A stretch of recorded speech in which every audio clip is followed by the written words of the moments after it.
Assalamualaikum. Salam jumpa di Masrur Aura YouTube channel. Saya pernah membuat sebuah program atau aplikasi under Windows yang sangat powerful. Program untuk mengkompresi image dengan kemampuan kompresi luar biasa, akan tetapi kualitas tetap relatif terjaga jika dibandingkan dengan aplikasi terkenal semacam Photoshop.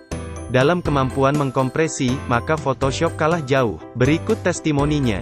Sebelumnya, silahkan Anda download terlebih dahulu aplikasinya pada link seperti yang tertulis pada deskripsi video ini. Copy link tersebut, lalu paste di kolom alamat pada browser kesukaan kita. Lalu klik tombol downloadnya. Tunggu sebentar, sampai proses download selesai. Karena ukuran file hanya 700 KB, seharusnya proses download hanya sebentar saja. Anda tinggal buka file hasil download tadi. Lalu dibuka filenya.